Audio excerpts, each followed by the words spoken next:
This is my Ben Eater style 8-bit computer. I've made a number of modifications to the design. I ran out of wire halfway through, so it's a bit messy for now, but I'm still working on it. My friend designed these awesome little indicator boards with 8 little surface mount LEDs on each of them, because that would fit nicely in my design. The colors are a little bit random right now because I have a few more boards to make, but I'm making do with the boards that I've made so far. To take you on a tour of the computer, here's the clock down here. It's pretty much the same as Ben's, except I got rid of the halt, which I'm kind of regretting. There's a simple delay circuit down below here that I can get into later, but it's to deal with some timing glitches I've had. So there's an 8-bit bus, and the readout for the bus is right here. And the whole right side of this board is all memory addressing and memory. 4 bits of memory addressing wasn't going to be enough for me. Even a whole byte would only give me 256 possible memory addresses. So I'm using 2 bytes to address 64 kilobytes of memory. 32K of that is in ROM and 32K is in RAM. So I'm using, there's 4, you may have noticed there are 4 registers here though. There are 2 pairs of memory addressing registers. These two, this is the low 8 bits of the data, the general purpose data addressing register, and the high 8 bits of the same. And then this is the program counter, the low 8 bits of the program counter and the high 8 bits of the program counter.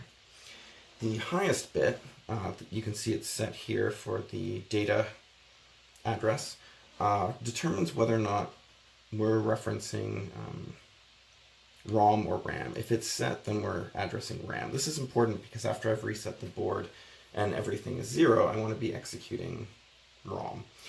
These LEDs here indicate whether or not we're referring to, this is the memory select LED, which determines whether the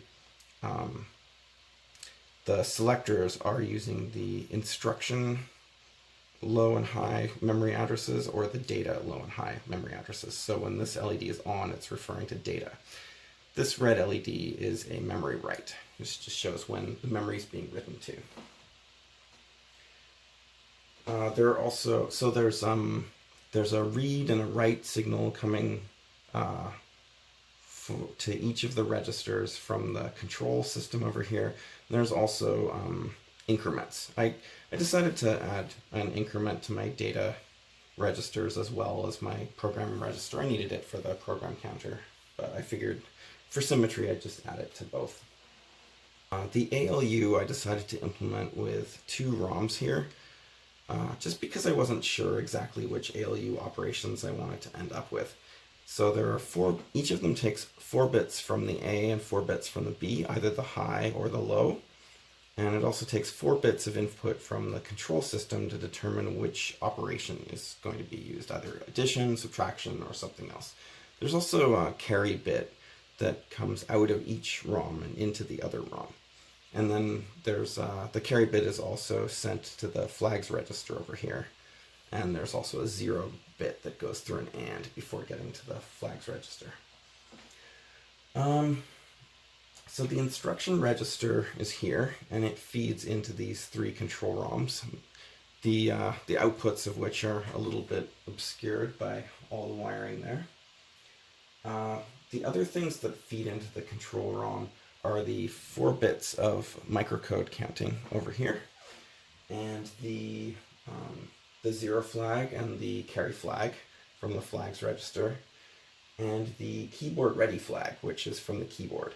Now, the keyboard is actually an Arduino for now. It's designed to be a keyboard module, it's designed to be an actual keyboard, but I'm using an Arduino to fake it out. So the way that I've designed it is the keyboard module sets the keyboard ready flag, which is this blue light here, to say that there's a byte waiting on our register. The program has to check that flag and then send the keyboard read signal, which makes the keyboard module dump the byte out to the bus and resets the flag so that it's ready to store another byte of data. The Arduino also logs monitor output, which is this clear LED that you probably can't even really see there. Oh, I wanted to mention that there's also instead of having all of my microcode instructions be the same length, I also have a next control signal indicated by this red light here, which causes the microcode counter to just load zeros, so it resets it back to a fetch. So some of my instructions can be of different lengths. There's a maximum of 16 right now, but I don't think I actually need all 16 steps. My fetch takes one step because of some sneakery I'm doing that I can get into later. So most of my instructions often actually just take 2 steps. Let's see what else here. So that's pretty much it for hardware. When the computer's reset, here I'll do this now. I'll run my program with the Arduino, which causes the reset light to show up here.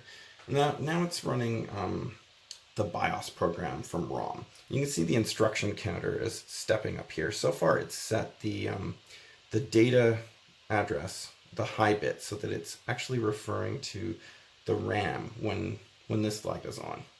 And what it's doing is it's stepping through, and you can see the keyboard ready light lights up over here to show that the Arduino has flagged a byte of data ready to go out onto the bus. And the program that's running on the ROM here just waits for a byte and then dumps it into RAM. And you can see the data, the low 8 bits of the data address are slowly incrementing as the data is getting dumped from the Arduino into RAM. I skipped over a step at the very beginning, which is that the BIOS waits for one control keystroke first. It waits for the Arduino in this case sent it a P, which means programming mode. So that caused the BIOS program to jump into this infinite loop where it's just reading bytes from the keyboard and dumping them into RAM. When the Arduino's finished running through the program that it's got ready to upload, that it's uploading right now, what it's going to do is it's going to reset the board again, and you'll see that this light, this white light here, turns on. And then after that step, the BIOS is going to again wait for that one control keystroke, and this time the Arduino is going to send an X for execute. So instead of entering this programming mode that it's in right now, what it's going to do is it's going to jump to, you'll see the high bit of the program counter will be set, and it's going to jump into RAM and start executing the program that's being uploaded right now. So I can speed this up a little bit, and you can see the data keeps incrementing as more and more bytes are being sent in. I should probably add a progress bar to my console, and it should reset anytime now.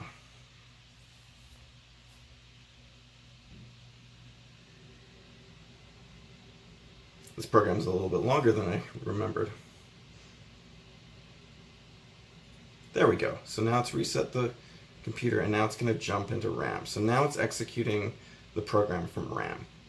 And the first few instructions are just pause instructions. You can see the microcode counter is going all the way up to 16. And then the program itself actually starts. I just added those in because I was dealing with some glitches. So right now, you probably saw this white light flash over here.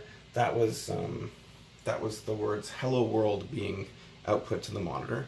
And now the program is doing something very silly. It's set the B register to 1, and it's incrementing the A register by the value of the B register, or adding it, I should say, until the carry flag is set. And then what it's going to do is it's going to add 1 to the B register. Actually, it uses RAM, but it doesn't really need to. This is just a little test program. So I'll speed it up, and you can see that this counts until it hits a carry, and then this should increment to 2, and then it'll count by 2. There we go, now it's counting by 2, now it's counting by 3, 4, 5, 6, etc.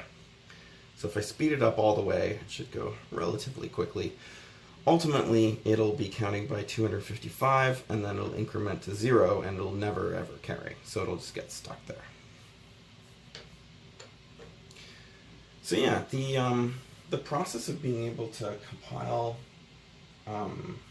essentially assembly on my computer and then upload it with the Arduino. Here, I'll run my program right now, and you can see how quickly it uploads. You can see the green lights of the data get filled up very quickly, and then it's reset, and now it's running my program again.